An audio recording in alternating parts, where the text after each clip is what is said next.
Bismillahirrohmanirrohim.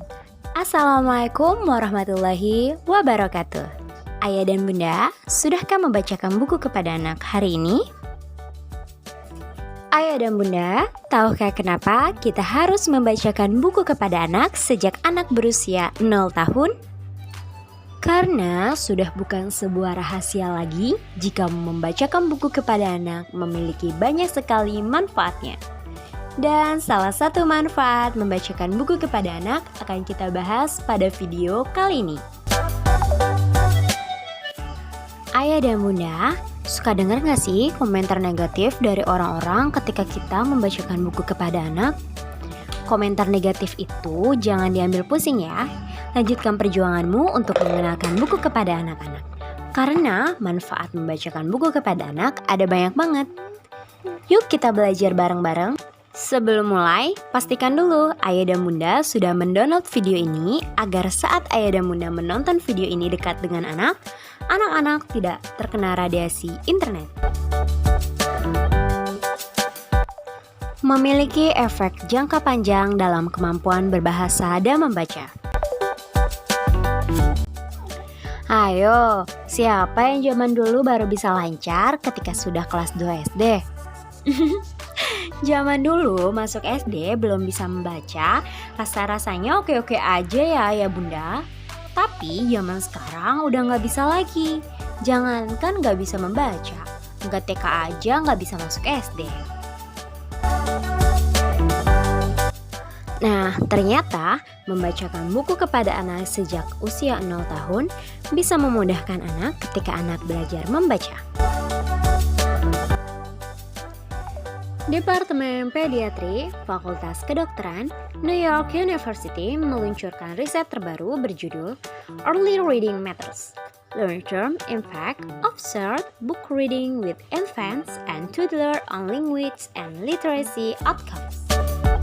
Dari penelitian ini ditemukan bahwa membaca buku kepada anak sejak anak usia 0 tahun dapat meningkatkan kemampuan mengenal kosakata, kemampuan membaca hingga 4 tahun kemudian sebelum mereka memulai sekolah dasar.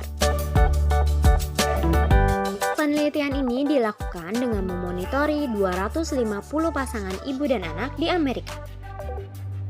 Pemantauan dimulai sejak anak berusia 6 bulan hingga 4,5 tahun. Para peneliti melihat seberapa baik anak-anak itu dapat memahami kata, huruf, dan cara membacanya. Selain perkembangan anak, para peneliti juga melihat jumlah buku yang ada dan kuantitas membaca buku bersama anak dan ibunya. Interaksi antara ibu dan anak selama membacakan buku juga diteliti. Jadi, bukan hanya kuantitas saja, kualitasnya juga diperhitungkan. Sebelum riset dari New York University ini diluncurkan, ada beberapa riset lainnya yang membahas tentang hal yang sama. Salah satunya adalah riset dari Dominic Massaro, Profesor Emeritus di bidang psikologi, University of California. Dia mengatakan, walaupun kosakata bisa dikenalkan kepada bayi dengan cara berbicara kepada mereka, mengenalkan kata dengan membaca bersama lebih efektif. Ayah bunda, meskipun membaca bersama bayi dan balita sangat disarankan, memilih buku yang baik untuk anak-anak juga tidak boleh sembarangan. Buku yang terlalu banyak teks bisa membuat anak-anak cepat bosan. Mereka butuh cerita yang sederhana dan mudah diingat. Selain personal content, material buku juga harus diperhatikan. Bayi berusia 4-6 bulan gemar memasukkan benda apapun ke mulutnya. Jadi, pastikan ya ayah dan bunda, buku yang ayah bunda berikan untuk anak-anak memiliki kertas yang baik dan juga aman. Sebab jika tidak, buku-buku itu justru bisa membahayakan bagi anak-anak kita loh. Mau tahu buku apa saja yang cocok untuk anak sesuai dengan usianya? Yuk, cek dan follow IG Inspirasi Buku Anak dan juga Facebooknya Inspirasi Buku Anak. Karena membaca buku tidak harus setelah anak bisa membaca.